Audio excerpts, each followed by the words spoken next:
Jordan Hayes looked out the viewport as the shuttle approached Celestis Academy. The massive space station gleamed like a silver flower against the backdrop of stars, with 6 petal-shaped sections extending from a central hub. He felt his heart beat faster. After 22 years living in rural Montana, he was about to become the first human to attend the most prestigious learning center in the galaxy. "Human Hayes, please prepare for docking procedures," the automated voice announced. "Gravity will adjust to galactic standard in 30 seconds. Jordan tightened his safety harness. He had been warned about this. Earth's gravity was nearly twice the galactic standard. For the past 3 months, he had trained in special chambers to adapt, but the doctor said his body would still need time to adjust fully. As the gravity shifted, Jordan felt suddenly lighter. He had to grip his seat to avoid floating upward, despite the harness. It felt like he could jump 20 feet high with minimal effort. "Remember your training, Hayes," he muttered to himself. Gentle movements. The shuttle docked with a soft bump.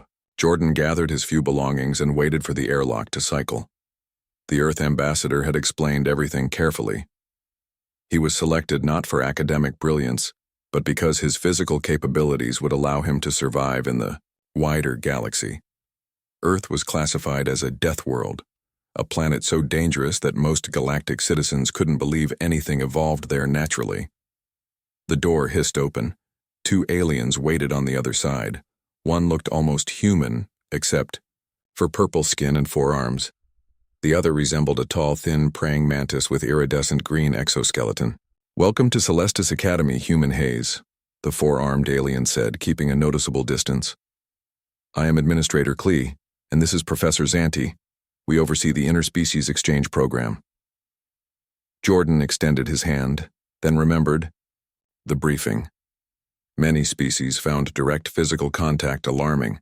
He quickly lowered his arm. "Thank you for accepting me into the program," Jordan said, trying to move slowly and speak softly. At 6'2" with broad shoulders from years of sports and farm work, he knew he appeared intimidating to the smaller aliens. "Yes, well, your species is uniquely qualified," Professor Zanti said, mandibles clicking nervously. "We have prepared special accommodations considering your physical requirements." They led Jordan through gleaming corridors. Other students stopped to stare at him. Some backed away against walls as he passed. Jordan noticed most aliens were smaller and more delicate-looking than humans. The gravity difference suddenly made sense.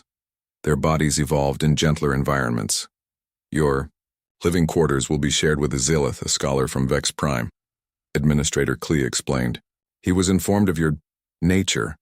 The door slid open to reveal a 6-limbed blue alien arranging crystal-like objects on a shelf.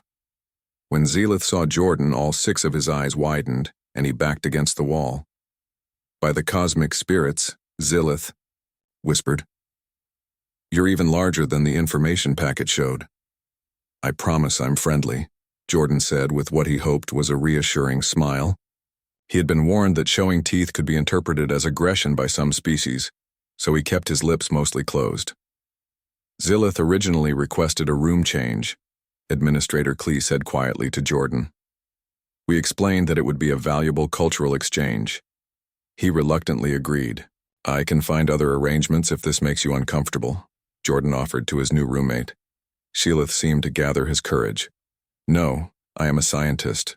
My discomfort is merely biological programming. I will adapt." He extended one spindly "Those humans touch appendages in greeting, correct?" Jordan gently shook the offered limb, careful not to apply any pressure. "Thank you for being open-minded." After the administrators left, Jordan began unpacking his few possessions. Zilith watched with obvious fascination. "Is it true that you grew up outdoors on your planet's surface, not in protected habitats?" Zilith asked. "Yes, my family has a farm in Montana," Jordan replied.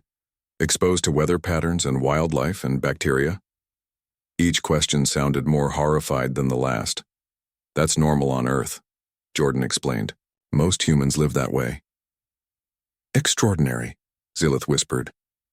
"Our orientation materials classified Earth as a Class 9 Deathworld. My species would survive approximately 6 minutes in your native environment. Jordan placed a small potted cactus on his desk, a gift from his mother. Zealoth backed away. Is that a defensive life form? He asked nervously. Just a plant from home. The spines aren't venomous or anything, Jordan explained, then realized his mistake when Zealoth's color paled to a lighter blue. Your planet has venomous plants? Zealoth's voice trembled. Some. But not this one, Jordan said quickly. This is just a cactus. It stores water inside because it grows in dry places. Before Zealoth could respond, a chime sounded. All exchange. Students report to Medical Evaluation Center, announced the system.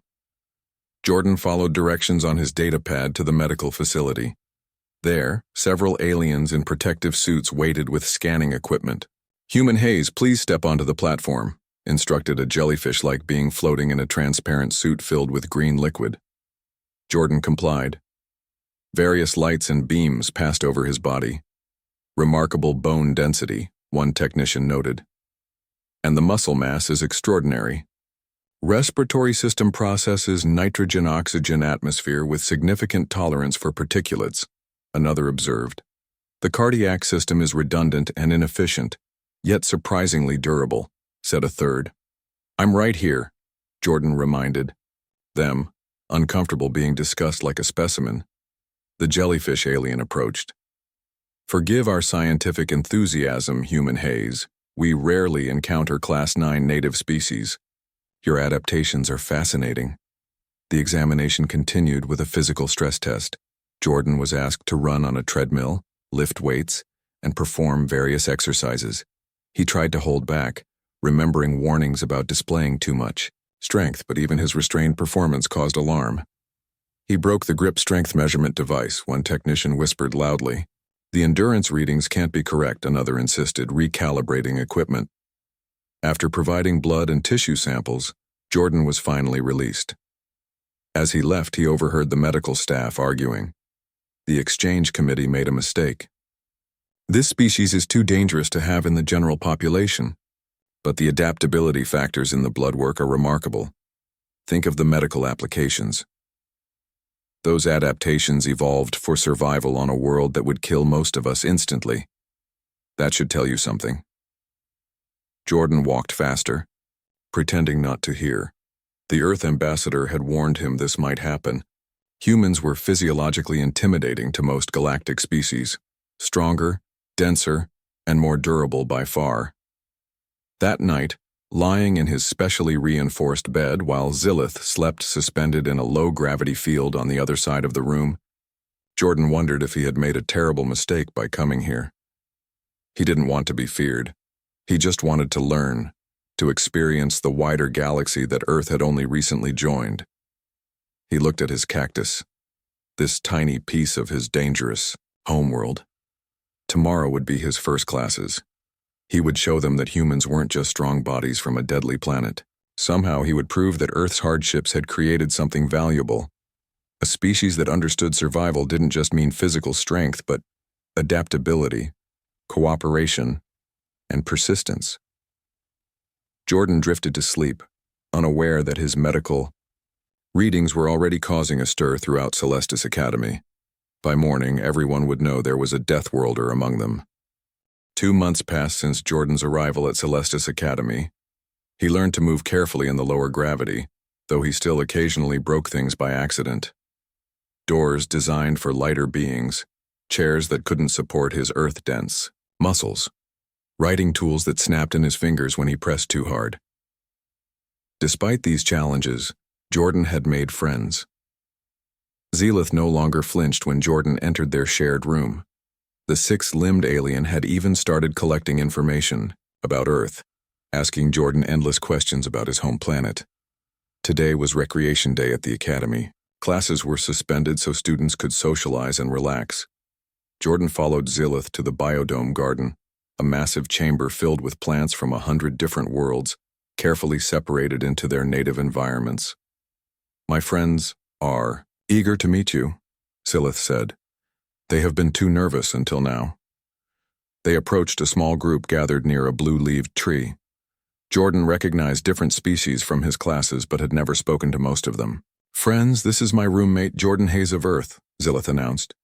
A being made of glowing crystal fragments inclined what seemed to be its head. "I am Zivtal. Your presence in advanced physics is most disruptive. Everyone watches you instead of the professor." "Sorry about that," Jordan said. "No apology needed," chirped a bird-like alien with rainbow feathers. "I'm Kree. We're just not used to Deathworlders. You're the first human most of us have seen." "I'm not going to hurt anyone," Jordan assured them, sitting down carefully on the reinforced bench provided for him. "I'm just here to learn like everyone else." A blue-skinned humanoid with gills along her neck approached last. She was taller than the others, but still a head shorter than Jordan. "I am Nalara of Aquus Prime. Is it true that humans deliberately expose themselves to solar radiation for pleasure?" Jordan laughed. "You mean sunbathing? Yeah, some of us do. In moderation, sunlight helps our bodies produce vitamin D." The aliens exchanged glances of horror and fascination. "What's it like?" asked Kree, settling on a branch above Jordan's head. "Growing up on a... What did your information packet call it, a Class 9 Deathworld?" Jordan thought for a moment. No one had asked him about his childhood before. "It was just normal life to me. I grew up in Montana. That's a region with mountains, forests, and open plains. My family has a farm there." "You cultivate your own food?" Zivtal's crystalline body shimmered with surprise. "Without atmospheric protection?" "Sure. That's how most food on Earth is grown. We have weather control in some places, but most farming is still done under the open sky." "Tell us a story," Nalara said, sitting beside him but maintaining a careful distance. "Something from your childhood on this dangerous planet." Jordan didn't want to frighten them, but they seemed genuinely interested. "Well, when I was 10, my dad took me camping in the mountains. That means we slept outdoors in a temporary shelter made of fabric. Without environmental controls." Zilith clicked his mandibles in distress. "Just sleeping bags to keep warm. Anyway, on the second night we heard noises outside our tent. My dad grabbed his flashlight and we discovered a black bear trying to get to our food." "A predator?" Kree's feathers flattened against her body. "Yes, though black bears usually avoid humans. This one was probably hungry. It was about my size, maybe 400 pounds. "What happened?" Nalara leaned forward, her large eyes wide. "My dad stood up tall, made loud noises, and waved his arms. The bear looked at us for a minute, then wandered away. We had to move our food farther from our tent and hang it from a tree branch." The alien stared at him in stunned silence. "You confronted a predator without weapons?" Zivtal finally asked. Jordan shrugged. "Black bears aren't usually aggressive toward humans, unless they feel threatened or they're protecting cubs. Making noise usually scares them off." "This is considered normal childhood experience?" Zilith asked. "For kids who grow up in rural areas, yeah. I've had other wildlife encounters. Once I was hiking and almost stepped on a rattlesnake. That was scary. They're venomous." "Venomous wildlife near human settlements?" Nalara's gills fluttered rapidly. "How do you survive?" "We learn which animals are dangerous and how to avoid them. Most don't want to hurt us anyway. They're just trying to survive like everyone else." As Jordan continued sharing stories, swimming in lakes filled with unknown microorganisms, getting caught in a thunderstorm while hiking, breaking his leg, while rock climbing and still managing to help his friend get back to their camp, his audience grew. Other students wandered over, drawn by the animated conversation. "You willingly consume capsaicin?" gasped a gelatinous being when Jordan mentioned spicy food. "That's a defense chemical produced by plants specifically to prevent consumption. Yeah, we call those chili peppers. They add flavor to food," Jordan explained. Nalara suddenly swayed and had to be steadied by Zilith. "The concept of consuming defensive toxins for pleasure," she murmured before her eyes rolled back. Two of her friends helped her to a bench, where she recovered quickly, still looking pale. Jordan hadn't realized how many students had gathered around until he heard someone clear their throat behind him. He turned to see Professor Zanti, the insectoid academic who had greeted him on his first day. Quite the audience you've gathered, Human Haze, Professor Zanti observed. Your Earth stories seem popular. I didn't mean to disrupt recreation. Day, Jordan said quickly. They just asked about life on Earth. No disruption at all. Professor Zanti's antennae twitched with what Jordan had learned was interest. In fact, I believe there is educational value here. The xenobiology department has been analyzing your medical data with great interest. Jordan shifted uncomfortably. He didn't like being treated as a research subject. Would you consider giving a formal presentation? Professor Zanti continued. About human adaptability and life on Earth, it would help our students understand your species better. I'm not a scientist, Jordan protested. I'm just a physical education major. Precisely why your perspective would be valuable. You represent the average human experience, not specialized knowledge. The professor's compound eyes gleamed. It might help reduce some of the apprehension about having a Deathworlder at the academy. Jordan looked around at the gathered aliens. Some still maintained a safe distance, but their expressions showed genuine curiosity rather than fear. Maybe this was his chance to show them that humans weren't just physically intimidating beings from a dangerous world. Okay, Jordan agreed. I can talk about growing up on Earth. Excellent. Professor Zanti clicked his mandibles happily.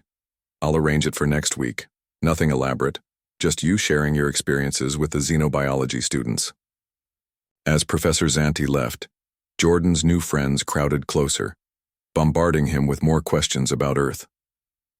For the first time since arriving at Celestis Academy, Jordan felt like more than just the Deathworlder. These aliens were starting to see him as a person with interesting stories to share. He didn't realize that what he considered ordinary tales of childhood would soon make him famous throughout the galaxy. Jordan stood nervously outside the xenobiology lecture hall.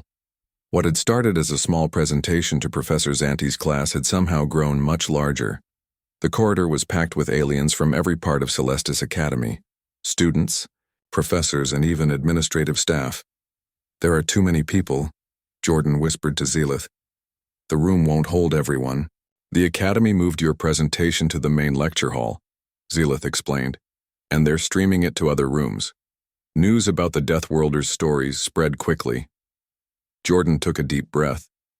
I'm just talking about growing up on Earth. It's not that interesting. To us it is fascinating, Zelith said. Many species believe Class 9 planets cannot support intelligent life. Your existence challenges fundamental assumptions. Professor Zanti approached, mandibles clicking excitedly. Human Haze, excellent turnout, yes? Are you prepared?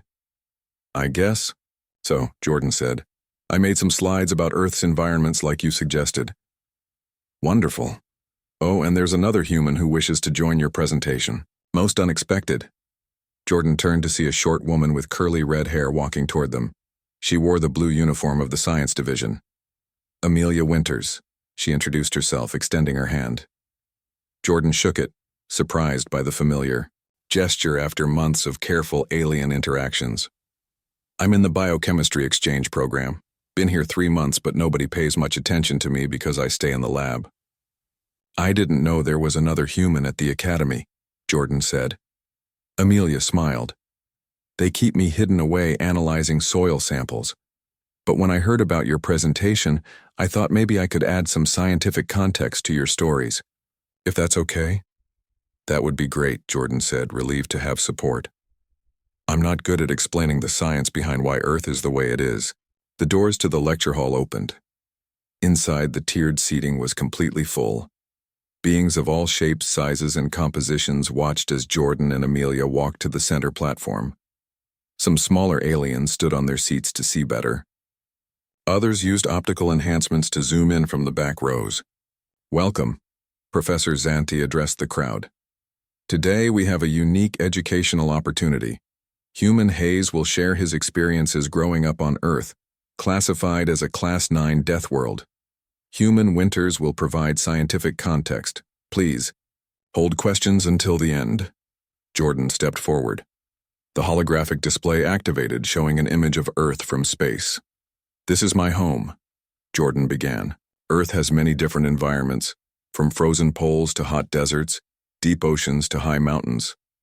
I grew up here. The image changed to show Montana's mountains and forests. For the next 20 minutes, Jordan shared stories about Earth's seasons, weather patterns, and wildlife.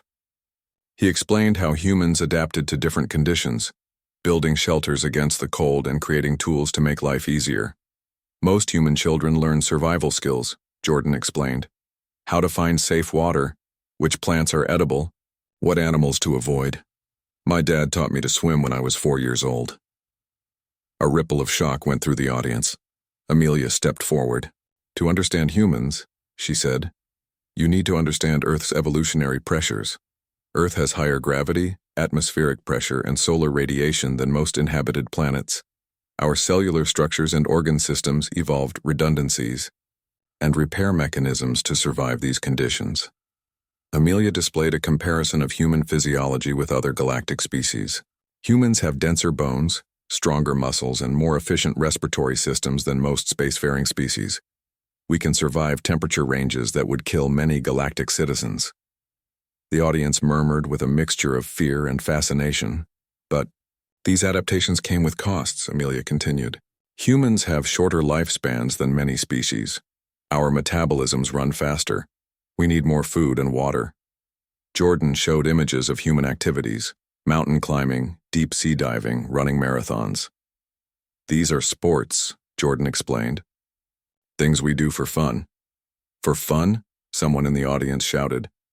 Those activities could kill you. That's part of the appeal for some humans, Jordan admitted. Testing our limits helps us grow stronger. The questions started despite Professor Zanti's attempts to maintain order. Aliens called out from every direction. Is it true humans can regrow damaged tissue? Do you really drink water containing other organisms? Can all humans lift 10 times their body weight like in the training videos? Jordan tried to answer truthfully while not making humans sound too frightening. We can heal from many injuries, but we're not invincible. And no, most humans can't lift 10 times their weight. I'm stronger than average because I grew up doing farm work. A tall, blue-skinned administrator stood up. We've analyzed human Hayes's physical capabilities. In galactic standard measurements, he demonstrates strength levels comparable to industrial machinery on many worlds. Murmurs spread through the crowd. Jordan felt uncomfortable as more aliens stared at him with obvious fear. Amelia stepped forward. Human strength evolved for survival, not aggression. Earth's historical records show that despite our physical capabilities, humans invested more resources in medicine, art, and science than in weapons. We wanted to understand our world, not just dominate it. A gelatinous professor floated closer to the platform. But humans fought many wars among themselves, did they not? Yes, Jordan admitted.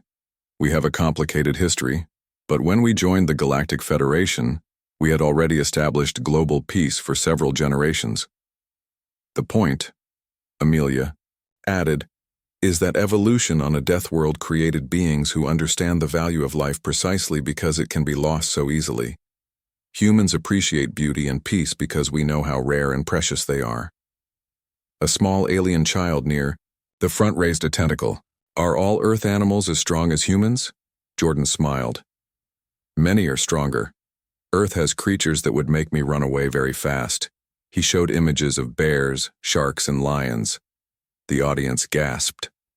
These predators shaped human evolution, Amelia explained. We learned to outthink threats we couldn't overpower. As the presentation continued, Jordan noticed something changing in the room. The initial fear was giving way to genuine interest. Aliens leaned forward in their seats. Recording devices hovered closer. Even those who had seemed most afraid were asking thoughtful questions. Professor Zanti finally called for order. We must conclude for today, but Human Hayes and Human Winters have agreed to additional sessions for those interested in learning more. As the crowd reluctantly dispersed, many aliens approached Jordan and Amelia, asking to touch their hands or take images with them. Some brave ones even requested demonstrations of human strength. Jordan carefully lifted a bench designed for 10 aliens with one hand. The watching crowd erupted in excited chatter. You've become celebrities, Professor Zanti observed. The Academy network is flooded with discussion about your presentation. Several galactic news services are requesting interviews. Jordan looked at Amelia in surprise. I just wanted people to understand humans better. Well, she said with a smile, mission accomplished. And it's only going to get bigger from here. As they left the lecture hall, Jordan didn't notice the military observer in the back row, quietly transmitting data to a ship in orbit. His simple stories of life on Earth had captured more attention than he could possibly imagine. 1 week after the presentation, Jordan could barely walk through the academy without being stopped by curious aliens. Students from departments he had never visited approached him with questions about Earth. Professors invited him to speak in their classes. The Academy's information network was filled with discussions about humans and their Deathworld origins. I don't understand why everyone is so interested, Jordan told Amelia as they ate lunch in the dining hall. They sat at a special reinforced table installed just for them. I didn't say anything that isn't in the Earth information packets.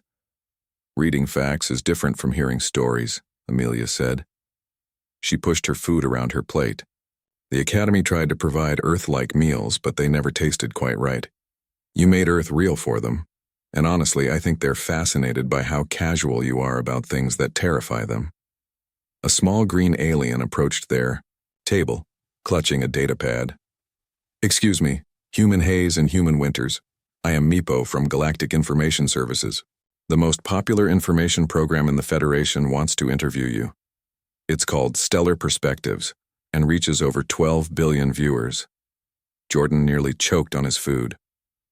12 billion? Yes. Host Blorm is very interested in your Deathworld stories. The program would be transmitted live from the Academy tomorrow. Jordan looked at Amelia. I'm just a student. I'm not qualified to represent Earth to the entire galaxy. That's exactly why they want you, Amelia said. You're not a diplomat or scientist with prepared statements. You're just a regular human sharing your experiences. After Meepo left with their reluctant agreement, Zelith hurried over to their table. Jordan, have you seen the latest Academy updates? Your presentation recordings have been viewed 17 million times. Species across the Federation are discussing humans. Jordan groaned. I never wanted this much attention. And there's more, Silith continued, his 6 eyes blinking with excitement. The Galactic Archaeological Society is re-examining records of early human civilization. They previously classified your ancient structures as primitive, but now they recognize them as extraordinary achievements for beings on a Class 9 planet. This is getting out of control, Jordan said. The next day, the main communication hall was transformed into a broadcast studio. Jordan and Amelia sat nervously as technicians adjusted lighting and sound equipment. A large, gelatinous being floated into the room on a hovering platform. Greetings, humans. I am Blorm, host of Stellar Perspectives. 16 awards for excellent. Information distribution. Very pleased to meet actual Deathworlders.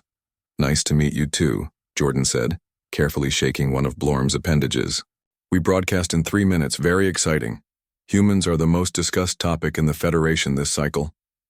Tourism requests for Earth have increased 4,000%. Tourism? Amelia asked in surprise. But most species can't survive on Earth without special equipment. Exactly. The danger is appealing. Everyone wants to see the legendary Deathworld.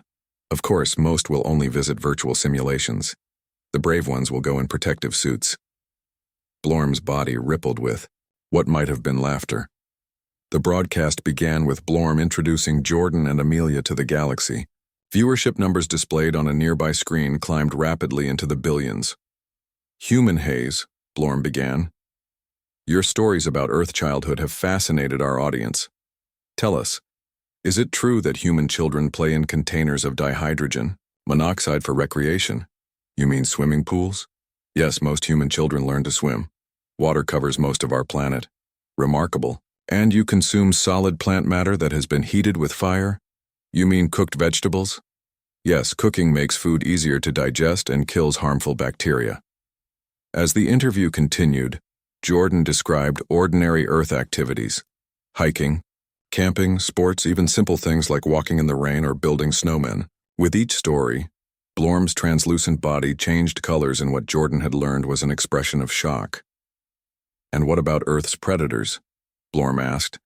"Your presentation mentioned creatures called bears and sharks." "Earth has many predators," Jordan explained. "Most avoid humans, but encounters happen. When I was 12, a mountain lion came near our farm.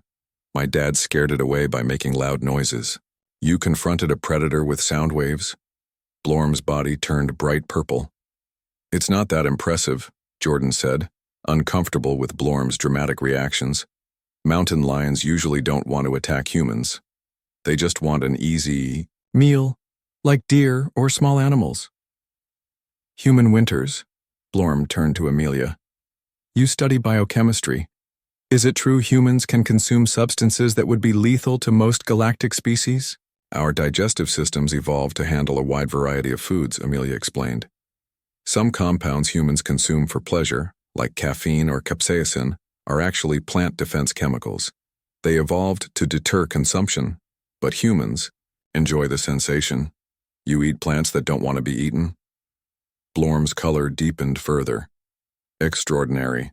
After the interview ended, Jordan and Amelia returned to their quarters exhausted. But the effects of the broadcast were just beginning. The next morning, protesters gathered outside Jordan's dormitory. About 20 aliens held illuminated signs, with messages like "Deathworlders are dangerous and limit human expansion." "What's happening?" Jordan asked Zillith as they watched from their window. "Your interview has divided opinion," Zillith explained. "Many find humans fascinating, but others fear your natural capabilities. They believe beings evolved on a Class 9 planet are inherently dangerous and shouldn't be given access to advanced galactic technology." "That's ridiculous," Jordan said. "Humans have been peaceful members of the Federation since we joined. They cite your own stories as evidence. You described predator encounters as normal childhood experiences. You mentioned humans intentionally, seeking dangerous situations for recreation. To many species, these behaviors suggest inherent aggression." Jordan watched the protesters with growing concern. "I was just trying to share what life on Earth is like." His communication device chimed with an urgent message from Earth's ambassador. "Human Haze, your stories have created diplomatic complications. Some military factions are pushing for restrictions on human movement and education in the Federation. They claim your physical capabilities and comfort with danger make humans unpredictable. Please refrain from further public statements until we resolve this situation." Jordan showed the message to Amelia when they met for lunch. "This is bad," she said. "I've received similar warnings from my research supervisors. Some species are calling for human research to be limited or placed under supervision." "But we haven't done anything wrong," Jordan protested. "I just talked about growing up on Earth." "That's the problem," Amelia said. "What seems normal to us sounds terrifying to them. Think about it. We evolved on a planet where being able to survive injury, fight off disease, and endure harsh conditions was necessary. To species from gentler worlds, those adaptations look like weapons." As they spoke, more aliens approached their table. But unlike the curious crowds of recent days, these visitors seemed hesitant, almost fearful. "Human Haze," said one, a professor Jordan recognized from the mathematics department. "We have questions about your interview statements. You mentioned humans intentionally expose themselves to danger. This suggests psychological abnormalities by Federation standards." "It's not abnormal on Earth," Jordan tried to explain. "Challenging ourselves helps us grow stronger." "But such behavior indicates comfort with violence," another alien said. "Many species now question whether humans should have unrestricted access to galactic knowledge." Jordan looked around the dining hall. Other students were watching from a distance, whispering among themselves. The friendly curiosity of the past week had been replaced by wary observation. "We need to fix this," he told Amelia quietly, "before humans get classified as some kind of dangerous species." "I agree," she said. "But how do we convince an entire galaxy that being strong doesn't make us threatening?" Jordan didn't have an answer. His simple stories of life on Earth had unexpectedly put all of humanity's future in the Federation at risk.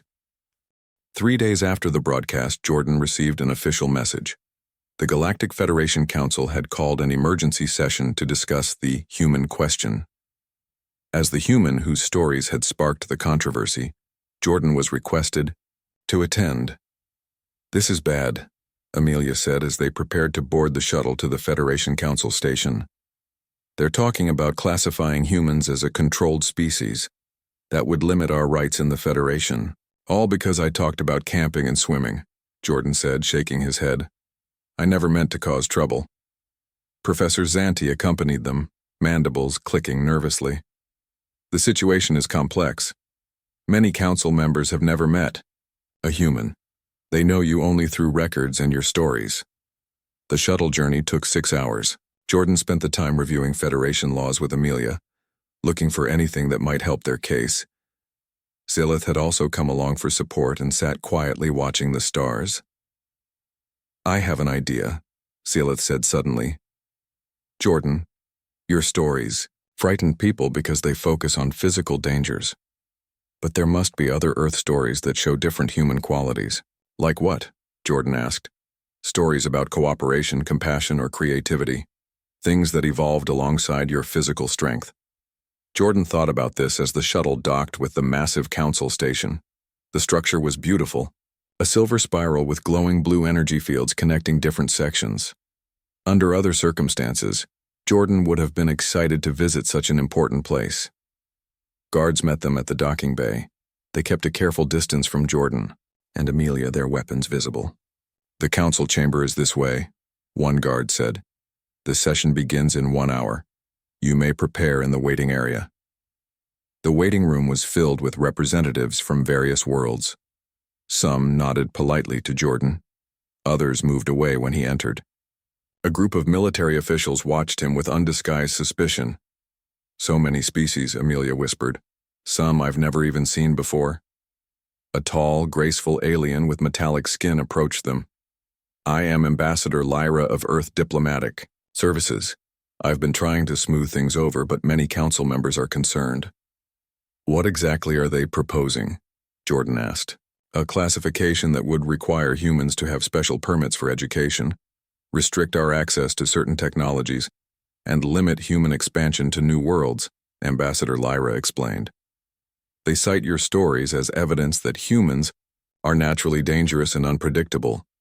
"That's not fair," Jordan protested. "I was just talking about normal life on Earth." "Which is exactly the problem," the ambassador said. "What's normal for humans seems frightening to species from safer worlds." A chime sounded, and the large doors to the council chamber opened. Jordan's heart raced as he entered the vast circular room. Hundreds of representatives sat in tiered seating, all facing a central platform. The council leader, a tall being with 4 arms and glowing eyes, called the session to order.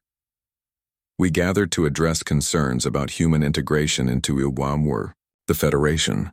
Recent revelations about human biology and behavior have raised questions about appropriate restrictions." A military official stood. "Honored Council, humans evolved on a Class 9 Deathworld.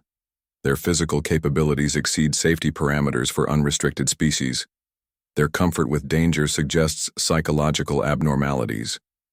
Based on their own testimony, humans regularly engage with predators, consume toxins, and seek out dangerous situations. We propose classifying them as a controlled species for the safety of the Federation." Murmurs of agreement spread through the chamber. Jordan felt sick. This was all his fault. Ambassador Lyra spoke next, presenting data about human achievements and peaceful integration. But Jordan could see many council members remained unconvinced. When it was Jordan's turn to speak, he approached the central platform slowly. The microphone adjusted to his height. He looked out at the hundreds of alien faces watching him with mixtures of fear, curiosity, and judgment. "I'm just a student," Jordan began. "I never meant to cause trouble. I was just sharing stories about growing up on Earth. But I now understand how those stories sounded to you." He took a deep breath. "Yes, Earth is dangerous by your standards. Yes, humans are physically stronger than many species here, but that's not the whole story of humanity." Jordan activated the display system, showing images from Earth's history. When disaster strikes on Earth, humans don't run away. They run toward people who need help. The images showed rescue workers entering burning buildings, medical teams in disaster zones, and ordinary people helping strangers during floods and earthquakes. We evolved strength not to dominate, but to protect. We developed cooperation because no single human could survive alone on our challenging world. Jordan showed more images: hospitals, schools, art museums, concert halls. Earth's harshness taught us to value life precisely because it can be lost so easily. We built medical systems to heal the sick and injured. We created art to find beauty even in difficult times. We developed technologies to make life better for everyone, not just the strongest. He displayed the final image, Earth's first contact with the Federation. When we joined the galactic community, humans were overjoyed, not because we wanted to conquer new worlds, but because we weren't alone in the universe. We wanted to learn from you, share with you, grow with you. Jordan stepped back from the microphone. The council chamber was silent. Then Amelia stepped forward. As a biochemist, I study how life adapts to its environment. Earth shaped humans to be strong, yes, but also creative and compassionate. Those qualities evolve together. You can't separate them. Zilith surprised everyone by approaching the platform next. I was terrified when I learned my roommate would be a Deathworlder, but living with Jordan taught me that strength can protect as well as harm.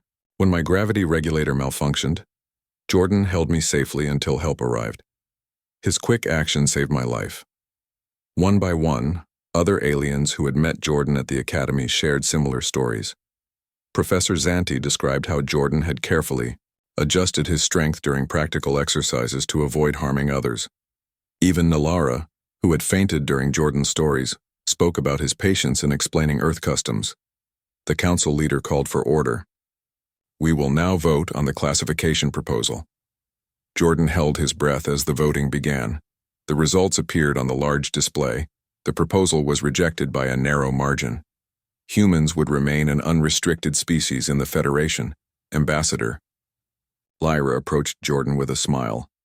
Well done, but this isn't over. We need to continue educating the galaxy about humans. I have an idea about that, Jordan said.